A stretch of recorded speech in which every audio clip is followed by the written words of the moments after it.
Things looking crazy, a storm on the horizon. The pressure is low, gotta get moving, put on a show. The news is all buzzing, state of alert, but we've got a plan, we're ready to work. Emergency Management Associates, we're here for the crisis, we're here for the fates. From the first sign of trouble to the all clear sign, we're on the front lines, we're one of a kind. Emergency Management Associates, we're the calm in the chaos, we're opening gates, connecting the dots and making the calls. We're picking you up when you're starting to fall.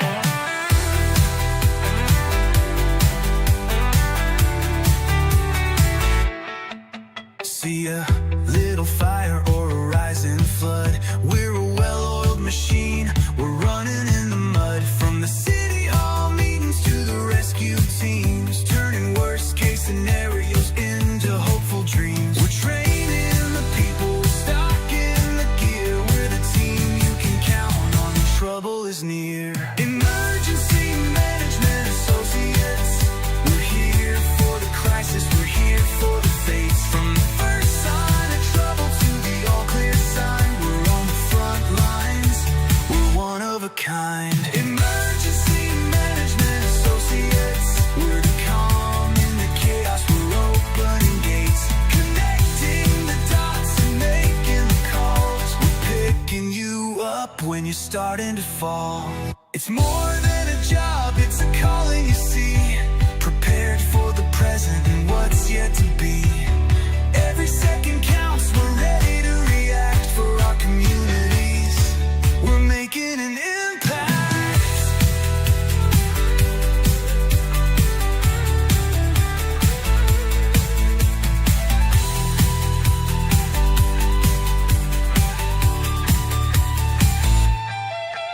Emergency Management Associates, we're here for the crisis, we're here for the fates. From the first sign of trouble to the all clear sign, we're on the front lines, we're one of a kind. Emergency Management Associates, we're the calm in the chaos, we're opening gates, connecting the dots and making the calls. We're picking you up when you're starting to fall. Yeah, we're picking you up, we're ready to go. EMA, let's get this show on the road. Let's get this show on the road. This is Emergency Management Associates, guys. We're glad to have you with us here on the air today. What a wonderful day it is, guys. What a wonderful, wonderful day it is. It is Friday, guys. It's Friday. How about that? We made it to Friday. Made it to Friday. Emergency Management Associates coming to you from, guess where? The North Carolina foothills, 392 miles west of Kitty Hawk Beach, North Carolina, in the Area Command. Welcome to our program tonight, guys. We're glad you are here with us. We've got quite a bit to talk about. I want to get that into it right now. Okay? First off, Janice Dean. You see here on the Fox on Saturday mornings and Sunday mornings, she's a co-host here on Fox Good Morning. Okay? Janice Dean, I met some time ago. Talked to her about her family, about Fox News and everything else. She's a great woman. Okay? Today, she announced that she's stepped back off of Fox News. She's going out of the limelight. She's not going to report on personal family members either, or family matters. Okay? Family members, not anything. Okay? She's not going to report on anything. This is a very tragic issue, guys. This is just a young woman in the prime of her life with a great job. She has MS. She has MS, guys. Very sad thing. I've lost somebody very near and dear to me a lot of years ago that died of MS. Okay? Also, the woman, Mary Ann, who played Mary Ann on Gilligan's Island during the 60s, also died recently of MS. Okay, wonderful people. This is a disease. It attacks the nervous system of the body. Okay, at some point in time, it literally gives up the body. Okay, the nervous system literally gives up on the body. Okay, then it is just a matter of time before those people pass. This woman is a great woman. I wish her and her family only the best. God bless you, Janice. God bless you. And thank you for everything you've done for America and the world. Janice Dean, in her 30s, having to retire, at least right now, from Fox News, stepping back because of MS. Okay? The next thing I want to talk about is a man that I grew up to admire when I was just a young man. This man named Fred Haise that you see here on the left-hand side, this is a fairly recent picture of him celebrating a birthday. In the center here, it's Fred Haise, an Apollo 13 NASA astronaut. Over on the right-hand side, his colleagues, Fred Haise being on the right, his colleagues on the left-hand side of him, or on his right-hand side anyway, our left, the captain of the crew of Apollo 13 is James Lovell. Okay? I've known James Lovell and Fred Haise for a great many years. Okay? Now, Fred Haise, a wonderful man, very wonderful man. Okay? He was a command module pilot of Apollo 13. Okay? Wonderful man. He's now 93 years old. 93 years old. Great man. Great man. Okay? 93 years young. Go figure. Okay? But during the 1970s, he was the Apollo 13 command module pilot, I believe it was 1971. 1971. As you can remember, Apollo 13, if any of you were here, was a Apollo spacecraft that was launched towards the moon and it went around the moon and came right directly back. They did not land on the moon on Apollo 13. Very unfortunate. Okay. What happened? 2 days out from the moon. Okay. 2 days out from the moon. You can remember a radio call that went out over the air, NASA radio, space to ground, or capsule to ground communication, where James Lovell said, Houston, we've got a problem. Unreal. Most people recognize that radio call. Houston, we've got a problem. That's famous now. They made a movie about it. Fred Haise was a command module pilot, and that left the Apollo 13 spacecraft in jeopardy. What happened? The command module life-giving unit on the rear of the spacecraft blew up. An oxygen providing cell on the command module life preservatives on the spacecraft blew out.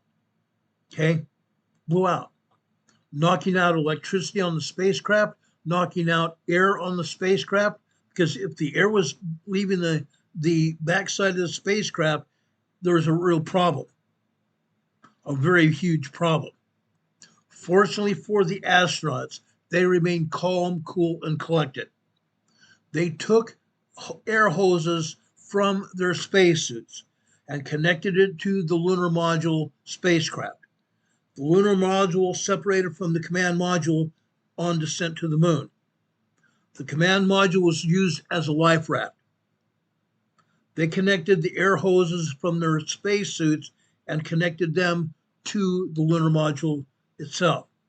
That way, the lunar module was giving the spacecraft, the command module, the spacecraft air. Then they had another problem. Okay, the air scrubbers, air purifying system on board the command module gave out. Gave out.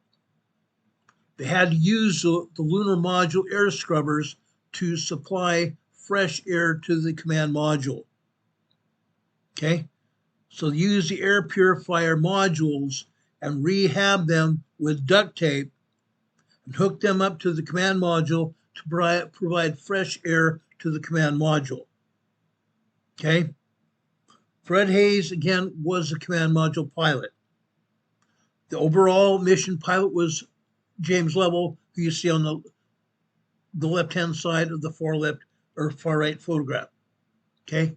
But Fred Haise was a command module pilot. He's 93 years old today. Okay? I wanted to bring this out because I highly admired the man. And during the 1970s, I was a young man, early young man in sophomore in high school, 1971. Okay? 1971, 72. My classes in high school asked me to talk about what the astronauts were doing out in space. And I spoke to not just my high school class, my physics and science classes, I also spoke to the entire assembly of my high school in Fargo, North Dakota. I was telling everybody how the astronauts were surviving out in space and what the Houston Control Center was doing to help bring the astronauts back. That's an entirely different story. That could go on for even hours, okay? They did a magnificent job in bringing all three astronauts back from space. Fred Haise was suffering from pneumonia by the time he got back. All three astronauts were exposed to very cold temperatures because they had no heating system built into the command module any longer. So they had to go through the rigors of space, getting very cold in the command module, and to the extent that even their spacesuits couldn't keep them warm enough. Okay? James Lovell, mission commander, helped Fred Haise limp back into Earth's atmosphere. Okay? All three astronauts strapped into their seats coming in on the Apollo spacecraft and very, very safely splashing down in the warm waters of the Pacific Ocean. Fred Haise recovered from his pneumonia, and now he's 93 years old today. I just want to talk about that because this is a man I truly admire. I think of him as a friend, although I've never met him. I met James Lovell a long, long time ago. I've spoken to him. But Fred Haise is a great man. Age 93. Happy birthday, Fred. God bless you. God bless and protect you and your family. Fred Haise, 93 years old, guys. Unreal. The next thing I want to talk about, power outage that happened in the western United States. Let me put up the map here. Power outage began in southeast Washington. Then it went crazy. Wyoming, Montana, South Dakota, and southeast Washington state were affected. Okay? Huge power outage affected over 100,000 people at one point. This started yesterday. Now, guys, what do we have to learn from it? That's what we're going to talk about in a few minutes. Okay? Before I get into that, there's someone else that we need to talk about today. Actually, a couple other things we need to talk about before we get into power outages. Okay? Sean Duffy, the transportation secretary to this administration. Okay? In October, Transportation Secretary Sean Duffy, said that he would withhold $40 million from California because California was the only state that was failing to enforce the English language requirement for semi-truckers. An investigation launched into after a deadly Florida crash involving a foreign truck driver who made an illegal U-turn on August 12th on a Florida highway that killed several people. Okay, that investigation is what Duffy found to be significant failures in the way California was enforcing the rules that took effect in June after one of President Trump's executive orders. California had issued a driver's license, a commercial driver's license, what they call a CDL, and he issued those to a lot of foreign citizens that couldn't even speak English. Okay, but the English mandate rules predate the crash. Truckers were supposed to be disqualified if they couldn't demonstrate English proficiency, and Duffy said The driver involved in that crash in Florida should not have been given a CDL license because of his immigration status. Okay? He couldn't even speak English. He couldn't even read English signs, American English signs. The crash in Florida has become increasingly political because the governors of California and Florida criticizing each other. And Transportation Secretary Duffy highlighting the administration's immigration concerns in interviews. Quote, California is the only state in the nation that refuses to ensure big rig drivers can read our road signs and communicate with law enforcement. This is a fundamental safety issue that impacts you and your family on America's roads. California has defended its practices. They defended its practices, their practices, in a formal response to the Transportation Department last month. But federal officials weren't satisfied. The Office of California Governor Newsom. Now I know his name isn't Newsom, but that's what I call him. Gavin Newsom. Gavin Newsom's quickly pushed back after the announcement last Wednesday. He said the statistics show that California commercial truck drivers have a lower crash rate than the national average. Interesting.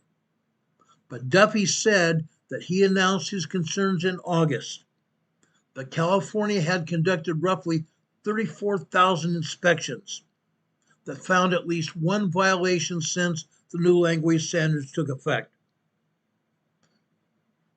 But only one inspection involved an English rules violation that resulted in a driver being taken out of service, and 23 drivers with violations in other states with violations all over the place. They continued driving after the inspections in California. That should never have happened. California was not enforcing laws here. Okay? The Transportation Department said that to get funding reinstated, California must adopt rules, must adopt regulations to enforce English rules and ensure that state inspectors are testing truck drivers' English skills during roadside inspections and pulling anyone off the roads if they failed that service, failed that inspection. In addition to the English language issue, Secretary Duffy has threatened to pull another $160 million from California because of the way California issues commercial driver's licenses. Duffy significantly restricted who can qualify for those licenses last month.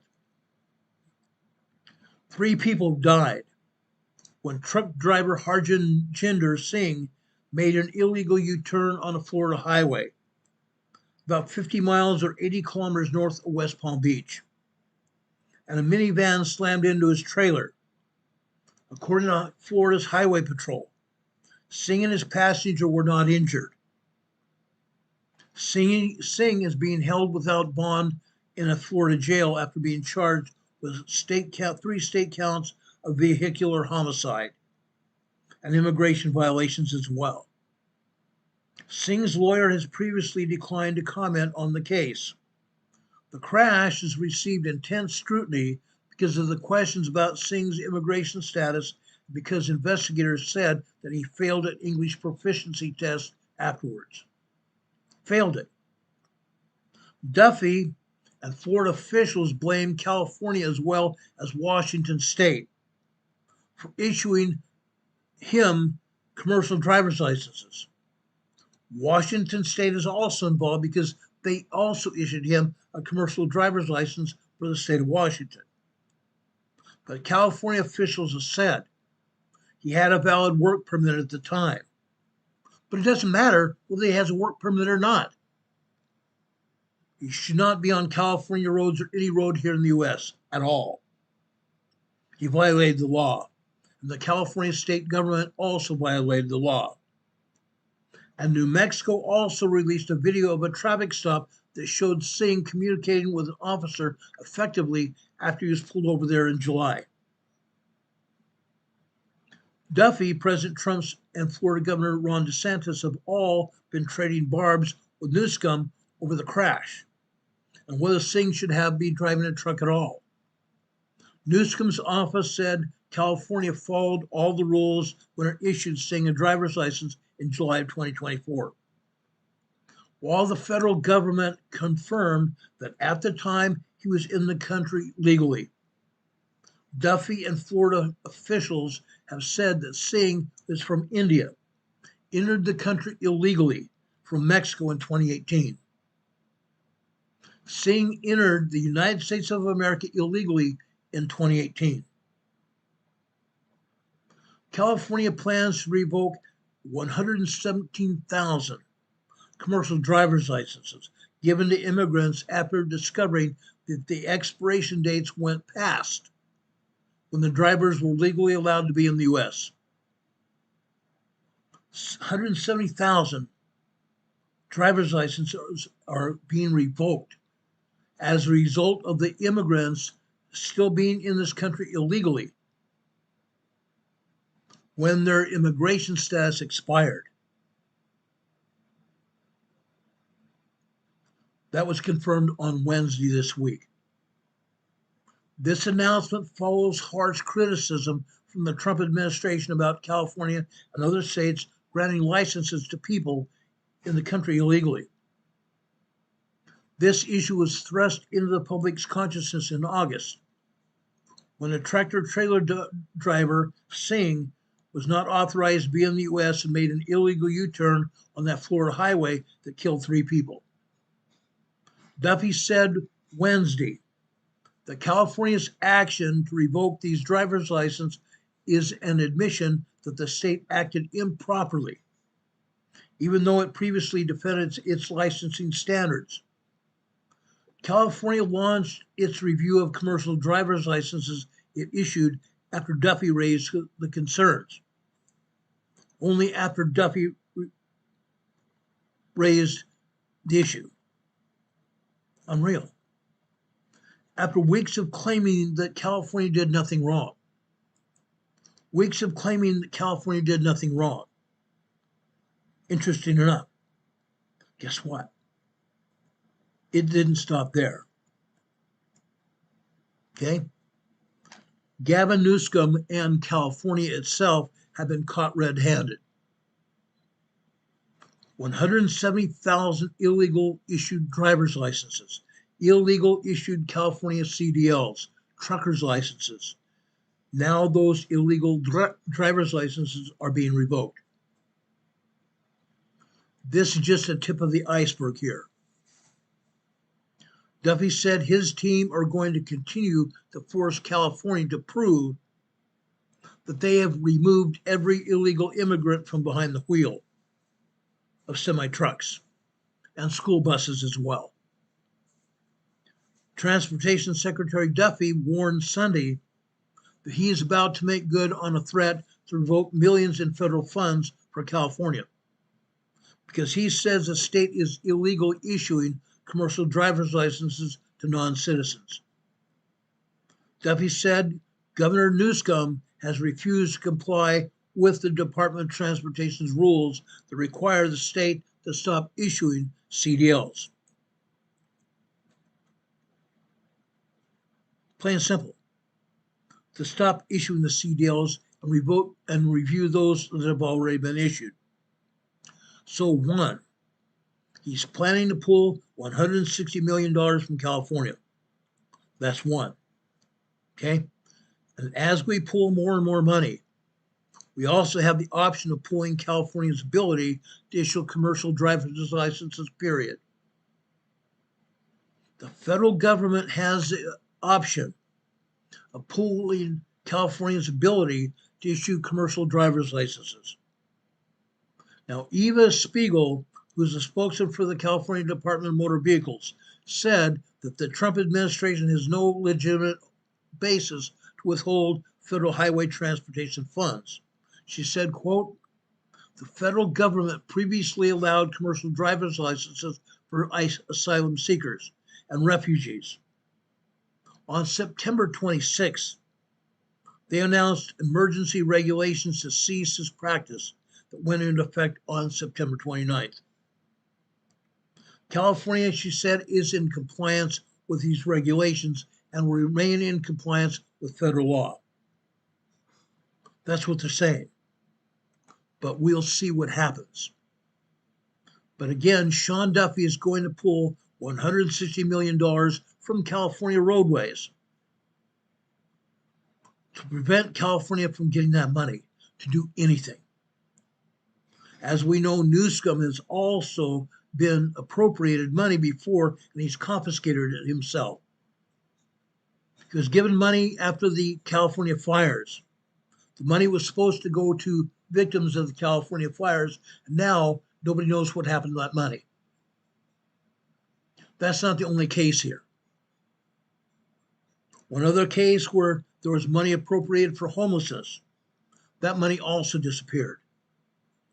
So we are going to see what happens to Newsom. He said he's going to run for president next time.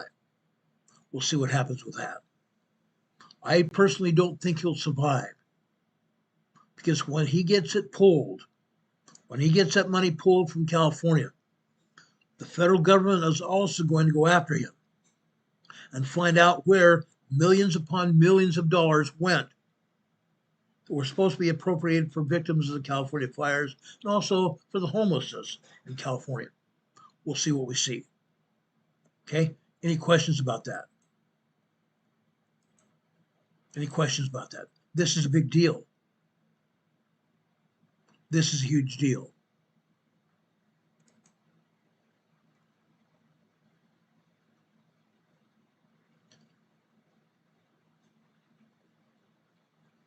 Now, our chat room stopped here after Fred Haise, we announced Fred Haise' birthday. I don't know what happened to the chat here. Will people that are here on the program with us today, will you please leave a message in chat saying your guys are still here? All of a sudden, the chat room completely died here. I think we're still on the air. I hope we're still on the air. Let me check something.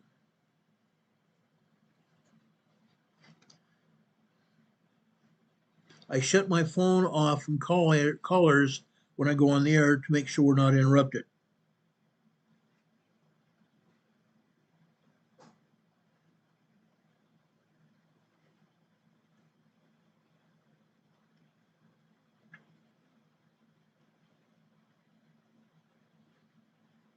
No, I haven't gotten any calls from you guys. Dean Cameron says yes, 5x5. That's great. Thanks, Dean. Appreciate it. Appreciate it a lot. Do you guys have any questions for me?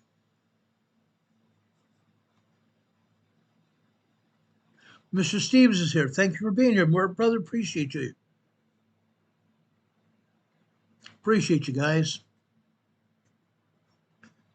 Any questions for me in regards to what's happening in California with CDLs and the money that's going to be withheld from California because they are in violation of issuing commercial driver's licenses for truckers?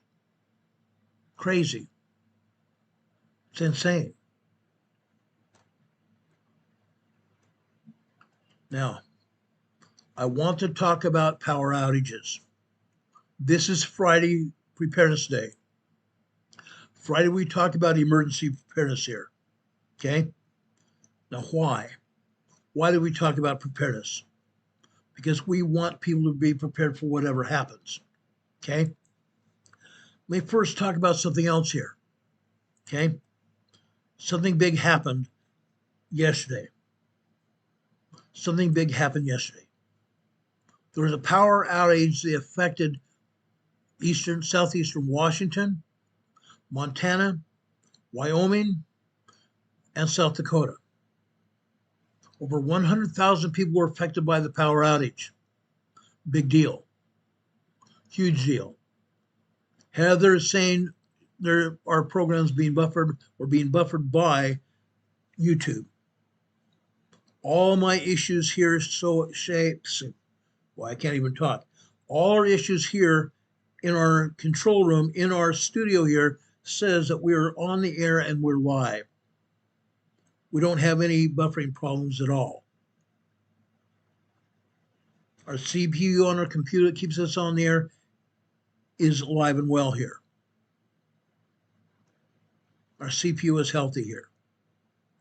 And our broadcast software is on the air as well. Anyway, getting back to this power outage, okay? Wyoming, Montana, Wyoming, and South Dakota were affected. It started yesterday. A report of a fire at the Dave Johnson power plant east of Glen Rock, Wyoming. It was confirmed by the Converse County Undersheriff at 2:20 p.m. Mr. Walsh said the incident had been brought under control and had been first reported approximately 1 hour before. It is unknown whether the fire is related to the region-wide outage.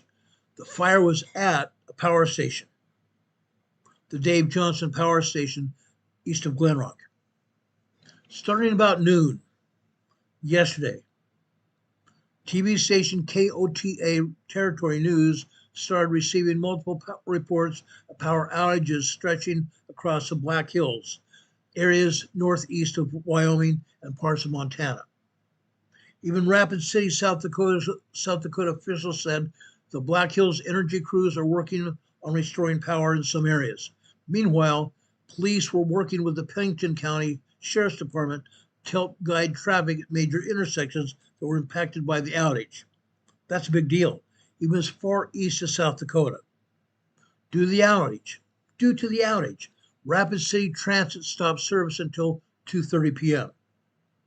Buses restarted service about an hour or so later. But the transportation safety officials said there still may be delays at some intersections that are being impacted by the power outage or backed up traffic. The Rapid City Public Library was also closed, citing equipment issues. They could not control their equipment because the power was out. The Rapid City Fire Department urged people to only call 911 for emergencies, not to report check on power outages. Or so that was because they wanted the telephone lines stay open for only emergencies. A Black Hills Energy spokesman said there was a power transmission problem involving a third-party facility in Wyoming. In a statement, Black Hills Energy says it has activated its response plan, and its personnel are well trained to respond to these type of issues.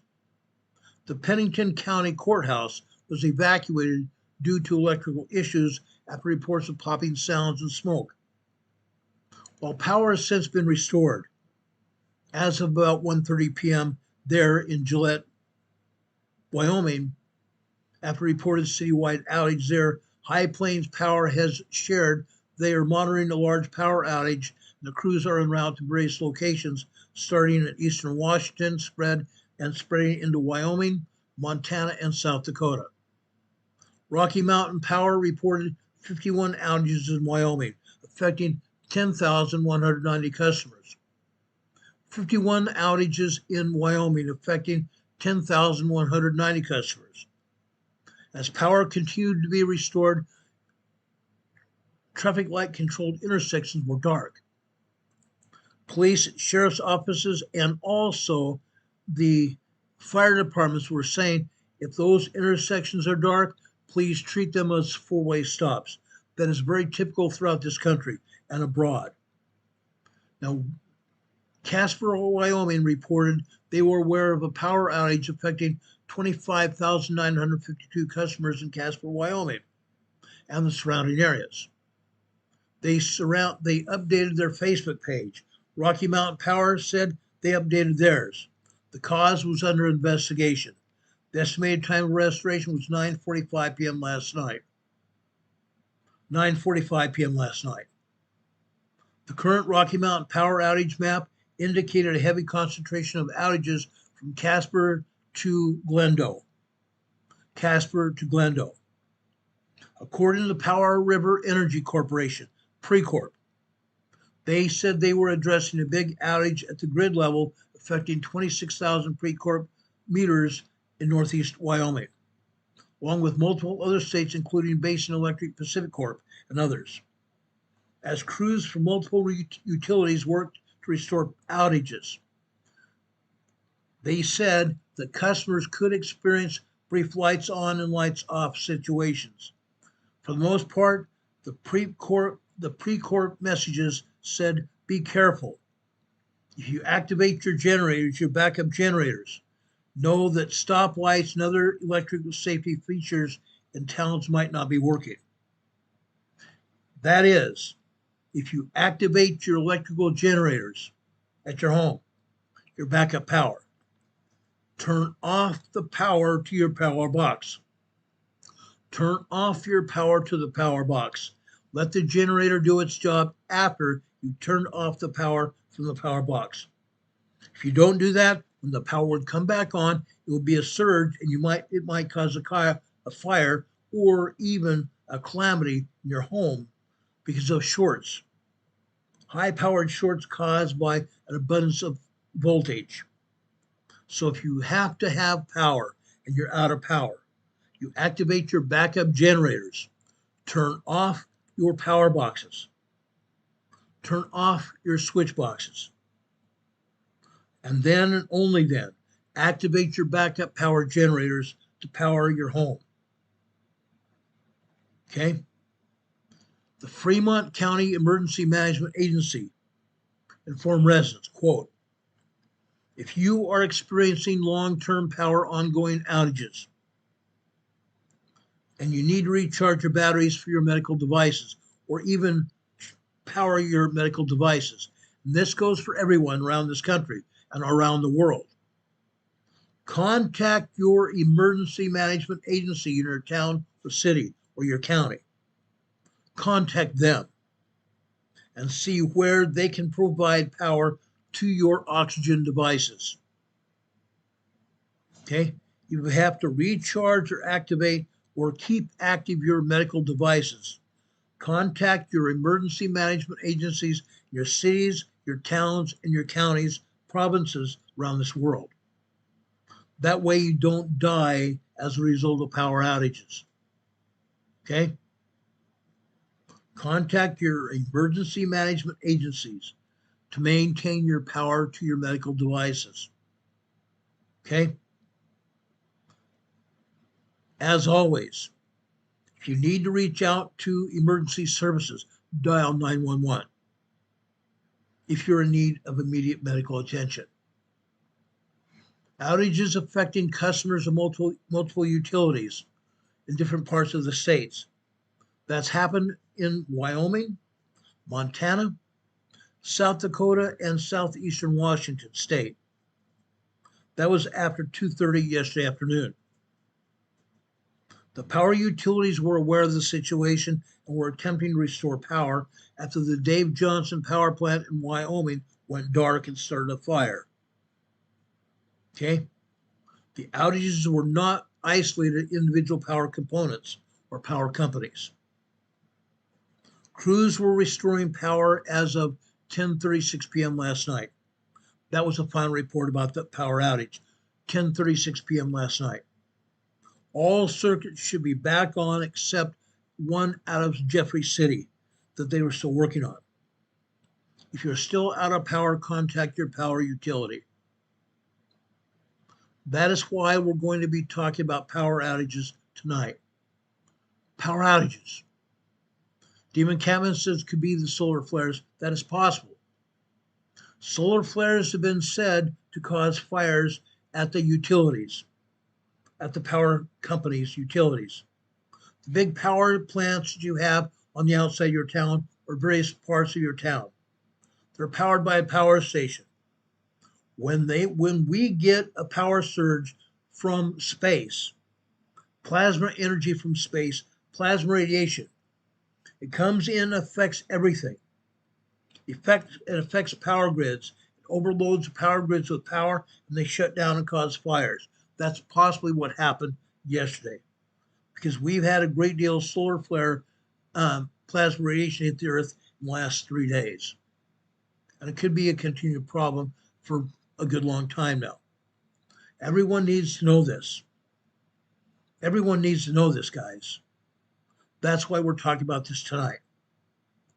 I want to make everyone aware of what they need to do in case there's a power outage in your local area. That's what we're doing. Okay, first, First, unplug appliances and electronics to avoid damage from electrical circuits. Unplug appliances and electronics to avoid damage from electrical surges. Make a plan for refrigerating medicines and powering medical devices. If safe, go to an alternate location for heat or cooling. In this case, all over the world right now, except in the southern hemisphere. All over the world right now, we're in the winter season, where the temperatures drop into the freezing time. You need to make sure you're getting proper heat. If you're in the southern hemisphere and you have a lot of heat, go to a place to get cool. Keep your mobile devices and your electronic equipment charged before a power outage. Okay? We had a hurricane here this time last year, in October last year. Hurricane. What did we do before that? Our phones have been on.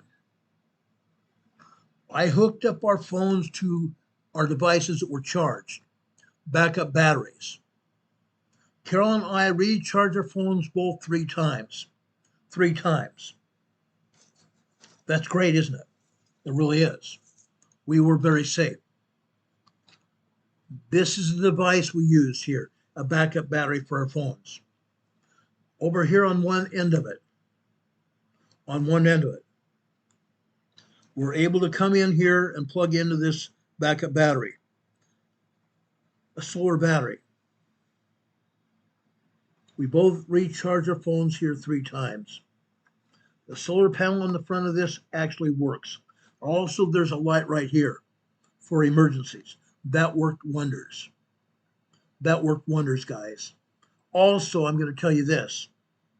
In the past, a lot of people have activated candles so they can see. I want to caution you on that. Okay? You don't need candles, you need flashlights. We have devices here in our home. Okay? We have battery-powered lanterns. We also have solar-powered lanterns here. Those lanterns provided a lot of light to us at night. We kept in charge in a window inside our home, and the solar panels on those devices kept recharged, so when we needed power and light at night, we had it. We also had plenty of flashlights throughout our home. Make sure you have the same. Don't necessarily go back to candles. Candles left unattended can burn down your home. You don't want that to happen. You don't want that to happen at all. Now, again, I'm asking you for energy conservation recommendations. Recommendations that you might have in case the power goes out with you. Okay? First, turn off your lights and computers when they're not in use. That will conserve your energy. Also, it will conserve your batteries on your devices. Batteries on your computers and other devices. Turn them off when they're not in use. Wash your clothes in cold water if possible. Wash only full loads and clean the dryer's lint trap after each use. When using a dishwasher, wash full loads only and use the light cycle. If possible, use the rinse cycle and turn off the high temperature rinse option. Turn off the high temperature rinse option. When the regular wash cycle is done, just open the dishwasher door to allow dishes to air dry. Replace incandescent light bulbs with high energy efficient compact fluorescent lights. Compact fluorescent lights. Why do I say only fluorescent lights? There are problems that we've had with these LED lights that are hooked to our home. There are problems with the LED lights that are hooked to our home. What are the problems? Number one, LED lights have been known. They've been known to spy on our homes. The LED lights that may be in use in your home may be wired to devices in our government. Those LED lights might have mics hooked to the government, where the government can monitor everything you do, just like they have in Russia and China. Use LED lights sparingly. Use LED lights sparingly unless it's in a flashlight or something like that that is not hooked to regular current, where they can't spy on us. I want to warn you about that. I found LED lights in my home 3 years ago, and I've disconnected those and I put in regular lighting. Be aware of that.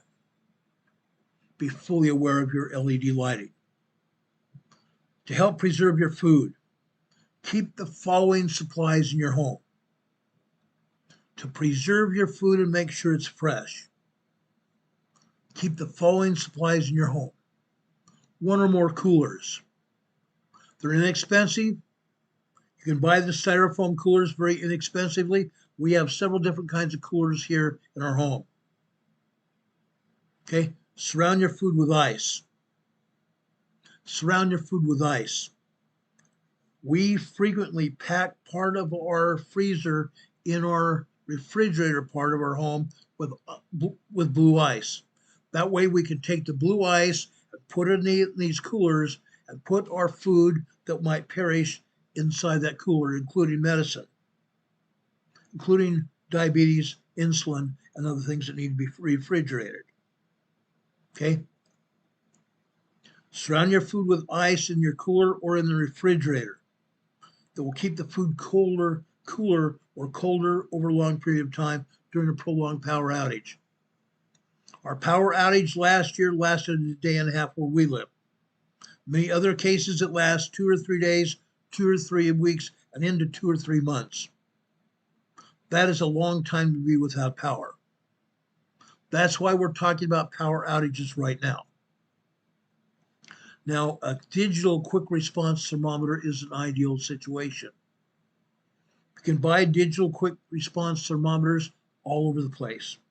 Ace Hardware, Lowe's, Home Depot, and other places. It's called a digital quick thermometer. That checks the internal temperatures of food to ensure that they are cold enough to safely use them. Put together an emergency preparedness kit with these following supplies in case of a prolonged or widespread power outage. Water, at least 1 to 3 gallons per person per day. 1 to 3 gallons per person per day. Okay? For at least a 3-day supply. For at least a 3-day supply. Or even a 2-week supply for your home. Okay? 1 to 3 gallons per person per day. Washing dishes. Washing your clothes possibly. Flushing toilets. We have backup water in our home. We buy bottled water to drink, to use, to cook with, and also fill our dog watering bowls here in our home. Even our dog watering is not done through the tap. Our tap water is poison. The tap water is poison, guys. And 1, it's bad tasting. 2, it's got bad chemicals. We haven't used our tap water for cooking or drinking for years now. We don't do it. Yes, to wash dishes with, we do. But they're washed in high temperature water. Okay? But to drink or cook with or to feed or to water your dogs or pets, use bottled water. Take those leftover bottles, fill them with tap water to use to flush toilets, to wash with.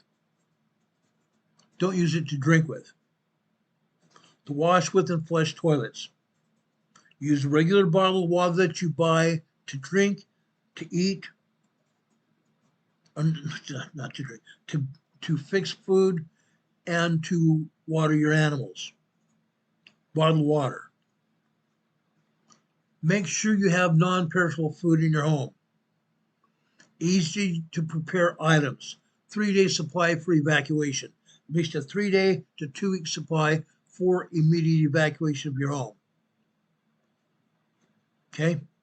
Flashlights. Don't use candles during a power outage due to the extreme risk of fire. Battery powered, or solar powered hand crank radio. I've shown you mine here that's on my desk behind me.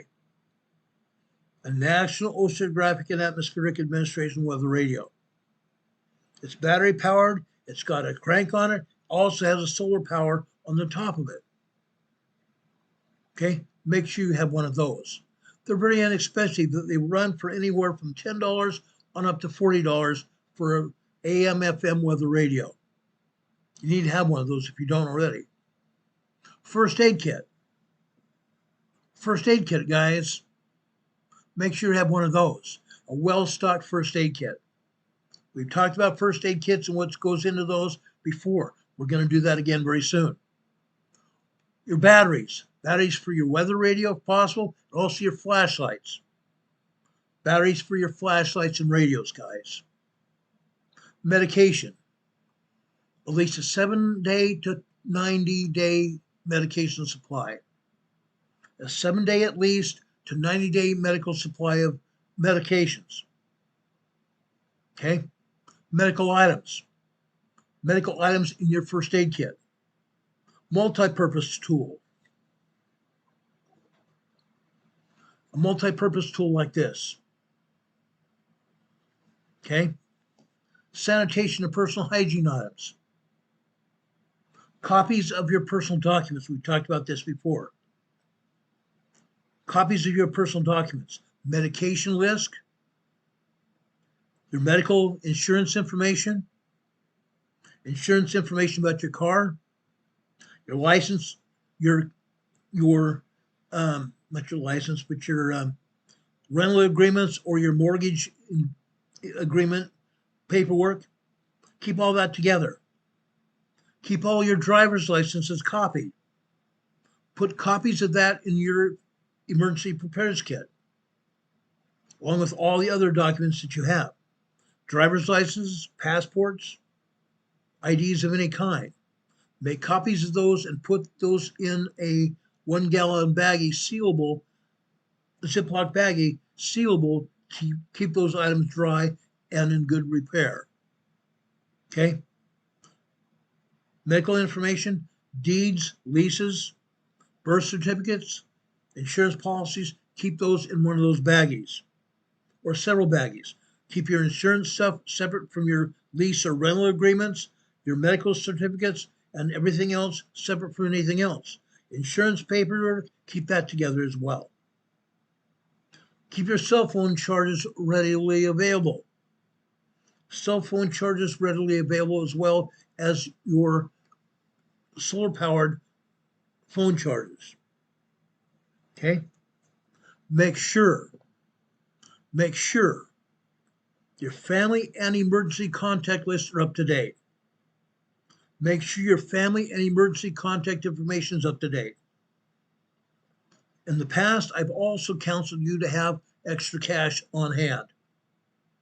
Every time you get your hands on a little cash, put it away. Put it away in a bottle, put it away in a baggie, put it away so you don't spend it. Except during an emergency. Put it in your emergency kit. If someone in your home is dependent on electric-powered life-saving equipment, life-sustaining equipment, remember to include backup power in your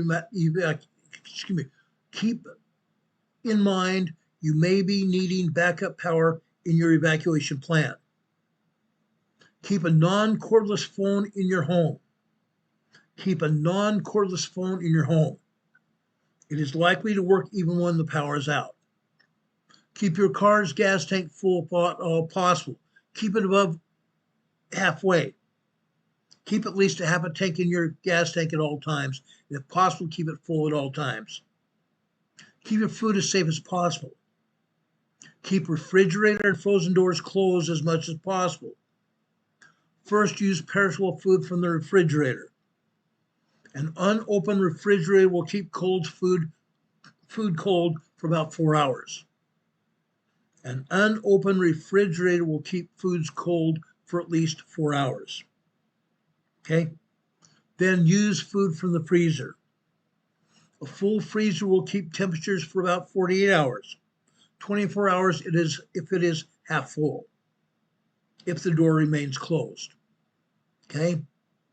Use your non-perishable foods and staples after using food from the refrigerator and freezer. Again, use your non-perishable foods and staples after you use food from the refrigerator or the freezer. If it looks like the power outage will continue beyond the day, prepare a cooler with ice for your freezer items. Keep food in a dry, cool spot and keep it covered at all times. Electrical equipment now. Turn off and unplug all unnecessary electrical equipment, including sensitive electronics. Turn off or disconnect any appliances like stoves, equipment, or electronics that you were using prior to the power going out. When the power comes back on, your home may experience a power surge, or spikes can damage your equipment. Remember that. Turn your sensitive equipment off. Your computers or other devices, turn them off. Disconnect them from your home power supply. Leave one light turned on so you know when the power comes back on. Leave one light in your home turned on so you know when the power comes back on. Eliminate unnecessary travel. Eliminate unnecessary travel here, especially by car. Your traffic lights will be out and roads will be congested. Last year when our power was out here in Morganton, North Carolina, guess what? People were not using the four-way stops like they should. People were running right through the intersections. We were almost involved in a crash because someone was barreling down the road the opposite direction, nearly hit us and someone else. Be very careful. Be very careful. Traffic lights will be out and roads will be congested. Next, use your generator safely. Use your backup power generator safely. When using a portable power generator, connect the equipment you want to power directly to the outlets on the generator, directly into the outlets on the generator. Do not connect a portable generator to a home's electrical system. If you are considering getting a generator, get advice from a professional, such as an electrician. Make sure that the generator you purchase is rated for the power that you think you're going to need. Do not touch any power lines. Do not touch any electrical power lines, and keep your family away from those that might be on the ground. Report down power lines to the appropriate officials in your area. Don't walk over or jump over an electrical power line. My sister was in a disaster drill years ago, and she walked over a down power line. She walked purposely over a down power line that had been put on the ground to show people what not to do. If that power line had been activated, my sister would have been killed by a power surge. A power arc from the power line, because it was on the ground, power can arc from the power line into a human body and kill them immediately. Don't walk over a down power line, ever. Not ever. Again, report down power lines to the appropriate officials in your area. Next, throw out any unsafe food. Throw out any unsafe food. This is going to save your life, guys. Throw out any unsafe food. Don't eat it. Don't put it in your mouth. Throw away any food that has been exposed to temperatures above 40 degrees Fahrenheit, which is 4 degrees Celsius. Throw away any food that has been exposed to temperatures above 40 degrees Fahrenheit or 4 degrees Celsius for more than 2 hours.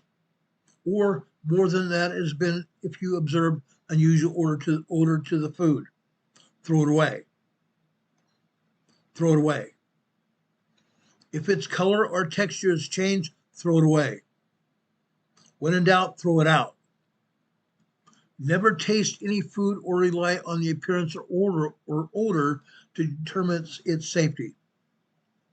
Some foods may look and smell fine, but if they've been exposed to room temperatures for too long, bacteria causing foodborne illnesses can start growing. And those bacteria-caused illnesses can grow very quickly. Some types of bacteria can produce toxins that cannot be destroyed by simple cooking. If food in the freezer is colder than 40 degrees and has ice crystals on it, you can refreeze it. Again, I'm going to repeat that. If food in your freezer is colder than 40 degrees or 4 degrees Celsius, if it has ice crystals on it, you can refreeze it. If you're not sure food is cold enough, take its temperature with that temperature device I told you about, the digital temperature device. You can point that device on the food or whatever you want to find out the temperature of, and it will tell you how cold or warm that temperature is. Throw out any foods, meat, poultry, fish, eggs, or leftovers, if they have been exposed to temperatures higher than 40 degrees Fahrenheit or 4 degrees Celsius for more than 2 hours. And any food that has an unusual odor, color, or texture, or if it feels warm to the touch. Caution. This is a big one. This is a very big one, guys. Caution.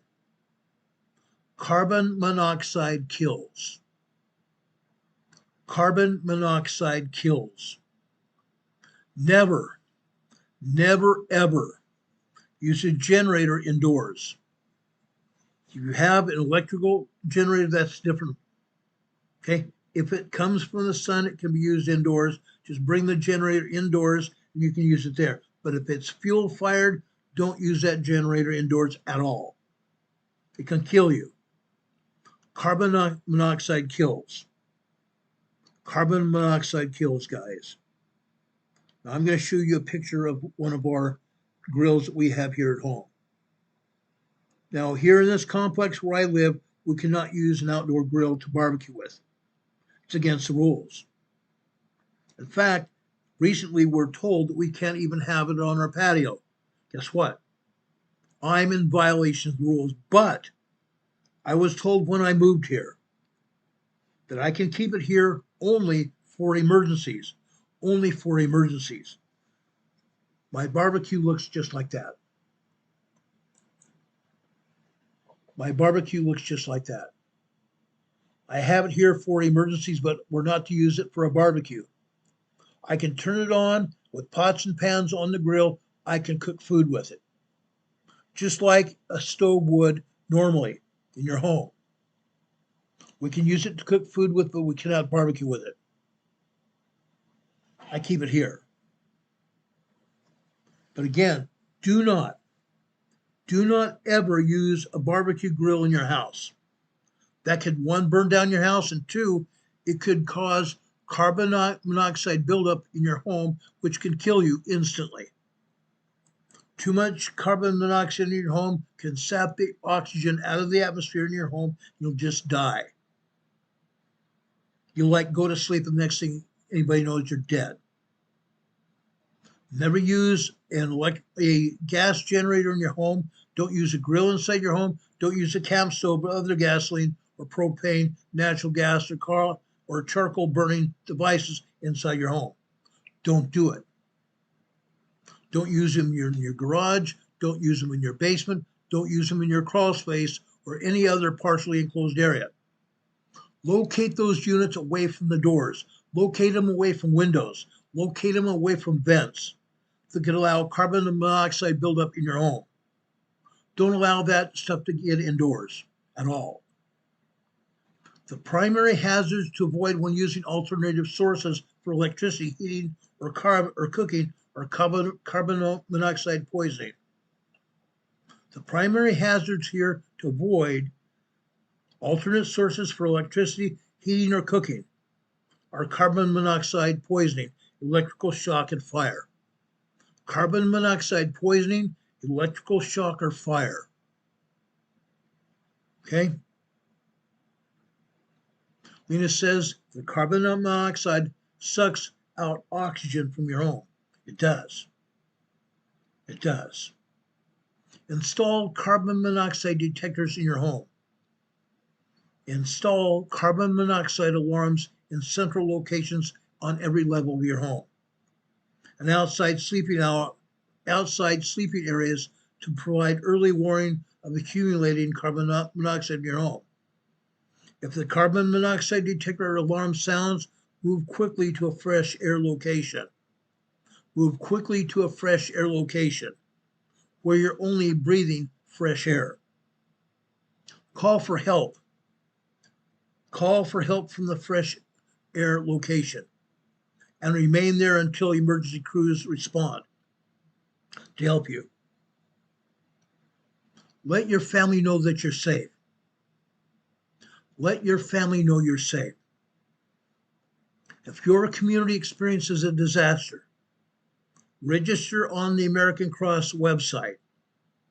Register on the American Cross Safe and Well site. Excuse me. I'm sorry about that. Didn't mean to do that. Didn't know it was going to happen. Register yourselves on the American Red Cross Safe and Well website when it's available through the redcross.org. redcross.org. Register on the American Red Cross Safe and Well website at redcross.org. Let your family and friends know that you're safe. Know about your welfare. If you do not have internet access, call 1-866 GET INFO. If you do not have internet access, call 1-866 GET INFO to register yourself and others and your family members. Okay? 1-866 GET INFO to register yourself and your family members. Now I'm going to give you a power outage checklist. Take notes here, please. Please take notes of what we're telling you now. This is a power outage checklist. This is important. How do I prepare for a disaster? How do I prepare for a power outage? What should I do during a power outage? What should I do when the power comes back on? For more information on disaster and emergency preparedness, get hold of me. Check our email. Our email is scrolling across your screen at the bottom of your screen. rltnspdema@gmail.com. rltnspdema@gmail.com. You might also visit the Disaster Emergency Preparedness site at redcross.org. Again, redcross.org. Sudden power outages can be frustrating, and they can also be very troublesome, especially when they last a long time. Ours lasted about a day and a half, almost 2 days here where we live. But like I said, other people throughout South North Carolina and Georgia lasted days and even weeks. If a power outage is more 2 hours or less, if a power outage is 2 hours or less, you need not be concerned about losing your perishable foods. For prolonged power outages, though, these are the steps you can take to minimize food loss and to keep all members of your household as comfortable as possible. Take this seriously, guys. Take this very seriously. Okay? As I said, make sure you have coolers on hand in your home. Make sure you have coolers on hand in your home. These will save your life. Put your perishable food from the refrigerators in your coolers and surround those perishable foods and medicine with ice. Surround your perishable food and medicines with ice and keep them on ice. Okay? Use your perishable food first. Use your perishable food first. Then go back to your non-perishable food in your cupboards, in your food storage. Then use that. Use it sparingly. Use it sparingly. Why? Because you may have to make that food last. Use it sparingly. Don't go hungry, but use it sparingly. You may not be able to eat as much food as you normally would. Use it sparingly. That way your food will last longer. Your food supply will last longer. Again, if it's perishable, make sure it's put in the cooler. Make sure it's put in the cooler. Then if you have to cook it, go outside to your barbecue or your cook stove for campouts and use that outside. Don't barbecue your food, cook it in a pan or on a grill. Okay? A flat surface grill. Don't cook it with fire, because if you barbecue, it's going to cause higher flames that can start a fire. During an emergency, you don't want to have to worry about that. We used pots and pans when we had the outage last year. I highly recommend doing that. Okay? Then if you have perishable food after you cook it, make sure you put it back in the cooler once it's cooled off. Put it in the cooler to make sure it keeps cold. Then you can heat the food back up on your grill,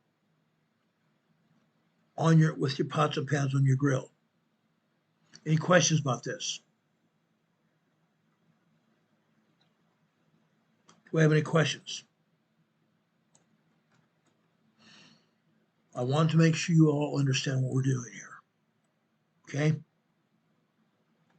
I've told you how to prepare for a power outage, what you should do during your power outage, and what you should do when the power comes back on. Do we have any questions? Lena also says, carefully do a walkthrough of your home. Absolutely. Do a walkthrough of your home. Unplug your electrical power devices. That includes extension cords. Unplug everything electrical. That way, if you have a power spike, when the electricity comes back on, it's not going to burn out your essentials. Keep one electrical powered light plugged in. That way, when the power comes back on, if that light comes back on, guess what? Your power is back on. Then wait a few minutes. Wait a few minutes. Make sure the power spikes have all gone away. When you have power come back on, you may experience a power surge, what they call a power spike.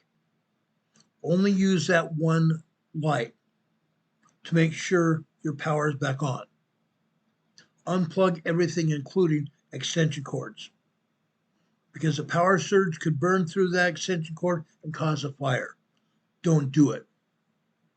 Unplug all of your electrical equipment completely. Unplug all of your electrical equipment immediately. Okay, completely. When we had to recharge our phones, other than this solar powered battery we had, went for a drive. We only drove around several blocks to recharge our phones in our car. We recharged the phones in our car when this failed. It wasn't charged enough at one point. We recharged our phones completely 3 times. But if you have to recharge your phones, plug it in your car once your car is started. Don't drain your car's battery by using the battery power of your car to recharge your phone, because you'll drain the battery of your car won't start. Make sure your car is running.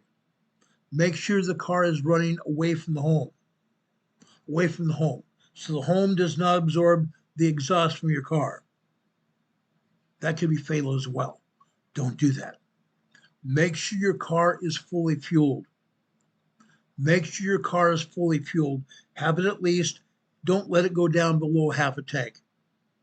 I keep our car over 3/4 of a tank 99% of the time. I keep it full. That way, if we have an emergency, we can use the car to get around, to maybe evacuate if we have to. Remember that. Use your car for an evacuation if you have to. And also be prepared to evacuate. We told you if you have to evacuate, make sure you have 3 predetermined locations you can go to. 3 predetermined locations to go to. Then, also use only 3 different routes. Use at least 3 different routes to get there. Don't use the highways. Don't use heavily traveled roads. There might be a breakdown. There might be a roadblock. There might be someone that didn't keep their gas tanks full. If they're blocking the roadway, all the traffic is going to block up and you're going to be caught. Don't do it. Use service streets. Use your service streets, guys. That will be your best defense there. Any questions about this?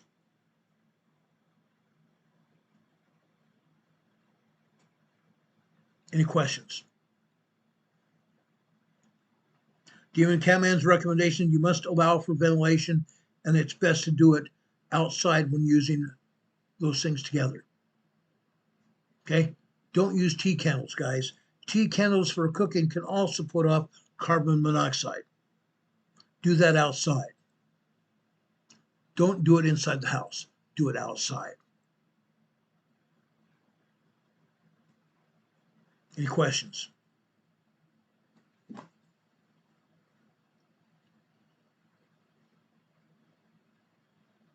You guys are good. You guys are good. I think I covered it all. Again, if you have or suspect any food as being bad, don't use it. Throw it out. Throw out any unsafe food always, always, always. Any food that's spoiled can cause you intestinal discharge and all sorts of other problems. Unsafe food could kill you. Don't do it. Peak Oasis, service streets is a good idea. Gravel country roads is a good idea. Absolutely. Absolutely. Any other questions or comments? I love it. You guys are good. You guys are good.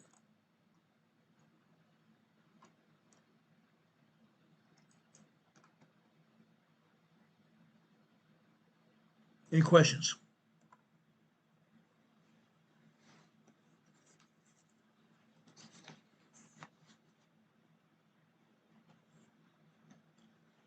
I appreciate all of you that have been here with us. It's a pleasure to have you with us. And I mean that from the bottom of my heart.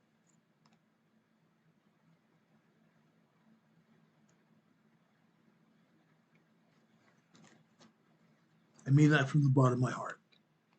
I love each and every one of you. That's why we're here. We're here to help each other, always and forever. Emergency Management Associates came to you for earthquakes first and preparedness second. We talk about here on this channel, we talk about emergencies and disasters all the time. We talk about emergencies, whether it be electrical failures, whether it be power stations blowing up, buildings blowing up, oil refineries blowing up, whether we have active shooters in our areas. We want to get that information out to you. That's most important. That way we're helping protect each other. We talk about emergencies and disasters all the time. We talk about hurricanes. We talk about powerful cyclones out in the southwestern Atlantic and the Pacific, I should say, southwestern Pacific. Hurricanes in the Atlantic all the time is hurricanes. Cyclones and typhoons in the western Pacific, southwestern Pacific. We talk about winter storms. We talk about tornadoes. We talk about straight line winds. We talk about blizzards. We talk about all kinds of unsafe conditions, including active shooters. We do that for protection. We do that to make sure we're all protected here. If anything happens, we put it out here so you will know what's going on. Okay? There was a YouTube creator this morning that said, oh, there's been a huge power outage affecting over 100,000 people, but he didn't say where. He didn't say where. He got everybody excited, but he didn't know what he was talking about. We do that. We make sure you have all the information you need to make decisions for your family. We give you all the information we can to make sure you're safe. Okay, guys. At the end of our programs, I give you a short devotional, because many times on this program, we talk about the dark side of humanity. We talk about emergencies and disasters, what might happen to us. Our devotional is meant to uplift everybody and keep everybody on an even keel. Okay? I want to go over to Corinthians again. We've been in Corinthians many times before. I want to go to Corinthians again, this time the 10th chapter. The 10th chapter starting in verse 9. Now all these things happened unto them for examples. All these things happened, Paul wrote, for examples, which are examples. And they are written for our admonition, upon whom the ends of the world are come. Wherefore let man that thinketh he standeth take heed lest he fall. Wherefore let him that thinketh he standeth take heed lest he fall. Know where you're at, what you're doing, what you should be doing. We've been talking about standing in holy places and not be moved. Stand in holy places and not be moved. Therefore hath no temptation taken you but such as is common to man. But God is faithful, who will not suffer you to be tempted above that which you are able, but will with the temptation also make a way to escape, that you may be able to bear it. Wherefore, my dearly beloved, flee from idolatry. Flee from idolatry. I speak as to wise men. Judge what I say. Judge ye what I say. The cup of blessings which we bless is not the communion of the blood of Christ. The bread which we break, is it not the communion of the body of Christ? Yes, it is. Verse 21. You cannot drink the cup of the Lord and the cup of devils. You cannot be partakers of the Lord's table and of the table of devils. Remember that. Do not provoke the Lord to jealousy. Are we stronger than he? Remember that. Don't provoke the Lord. Don't provoke the Lord to jealousy. Are we stronger than he? All things are lawful for me, but all things are not expedient. All things are lawful for me, but all things edify not. All things edify not. Let no man seek his own, but every man another's wealth. Whatsoever is sold in the shambles that eat, ask you no question for conscience sake. For the earth is the Lord's, and the fullness thereof. Remember that. The earth is the Lord's, and the fullness thereof. I jump over to verse 30. For if I by grace be a partaker, why am I evil spoken of? For that for which I give thanks. Whether therefore you eat, or drink, or whatsoever you do, do all to the glory of God. Remember that. Whatsoever thou ye do, whatsoever thou ye eat or drink, or whatsoever you do all to the glory of God. Do all to the glory of God. Brothers and sisters, we appreciate and love each and every one of you. I appreciate our mods here. I appreciate our mods very greatly. Demon Catman has put up information for yourself that you will thrive. He's also put up information where you can help me keep this program on the air. I put out hundreds of dollars every month for bandwidth, just to buy bandwidth to keep this program on the air. Please, if you consider, please consider donating to our PayPal locations. Demon Catman has put our PayPal locations on the chat. We also have those PayPal locations scrolling across the bottom of your screen. We appreciate that. Okay? We put out our email address scrolling across the bottom of your screen as well. That way, if you have comments, questions, or even ideas that you want us to consider to put on this program, please send it to our email. Also, any criticisms as well. I don't mind that at all. Anything that you think might be available for us, please send it to us. We'd love to see it. We have our mailing address here as well. 504 Bethel Road, Bethel Road, Box 401, Morganton, Morganton, North Carolina. The zip code here is 28655. We'd appreciate getting cards and letters. Those cards and letters have pretty much dried up since September. We'd love to hear from you. We'd love to hear how you're preparing for anything that might confront you. We would like to hear from you knowing what you're doing, knowing what you like us to know about you. Yeah, we'd love to know. Share yourself with us. We'd love to get to know you. Then put that in a letter or on a card. And you can insert a cash donation or a check inside your letter or card, wrap that up with your letter and put it in an envelope, and or a card, put it in an envelope and mail it to us. We'd love to hear from you. We'd love to get donations from you again. Brothers and sisters, I love you. I would never do this program without you. I can never do this program without you. I need you. And you might need me. But I'm here for you. Carol and I have been for you since day one. I love each and every one of you. I love each and every one of you. Susanna's here.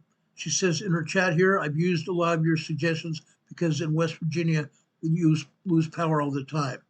Sometimes it's just hours, other times it's days. We have to stay prepared 24/7. You're right. Suzanne, that's why we're on the air. I appreciate you being here. Those of you that are here with us also, make sure you keep this program here for your use. Make sure you are subscribed to this channel. Down just underneath this video today, there is a subscription button. Click on that subscription button. When you do that, you'll also subscribe to this channel.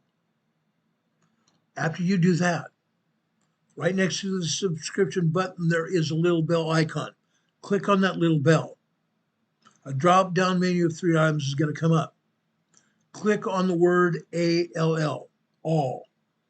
That way you'll get notified when we come on the air. We come on the air daily, Monday through Friday, sometime between 4 and 5 p.m. Eastern Time. Between 4 and 5 p.m. Eastern Time. If we come on the air any other time, it's because there is an emergency happening. We'll come back on the air anytime there's an emergency. As soon as the data becomes available to give you, I'll be back on the air to share it with you. As soon as the information becomes available, we'll be back on the air. Also, we come on the air on Sunday afternoon. Sunday afternoon after 12 noon. We come on the air Sunday afternoon for a Sunday school class called Come Follow Me, the Savior Said. I can't wait to see you on Sunday afternoon after 12 o'clock. We'd love to see you. May God bless you. May God be with you this day and always. Do know that we love you. We care about you greatly. God bless you. God bless you until we meet again. We'll see you on the other side. Take care, everyone. See you a bit later. Good night. Much love.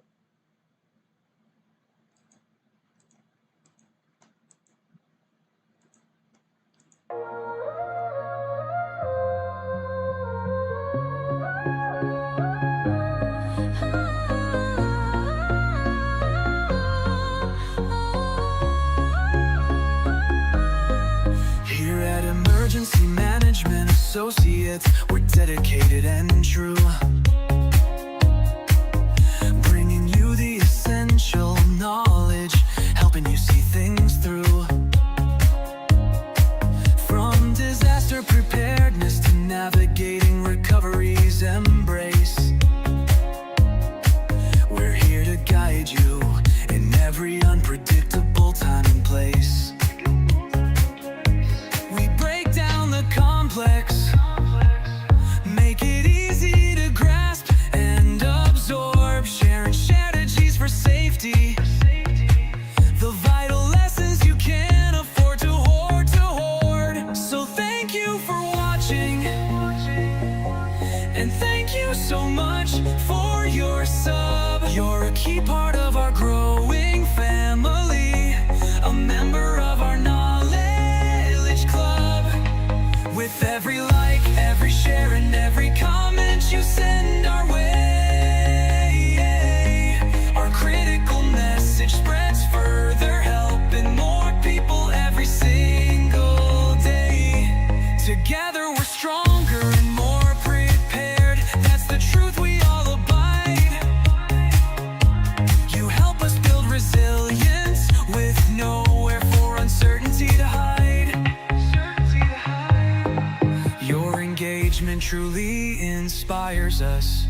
Your feedback acts as a guiding light, helping us continually grow and making our channel's future bright.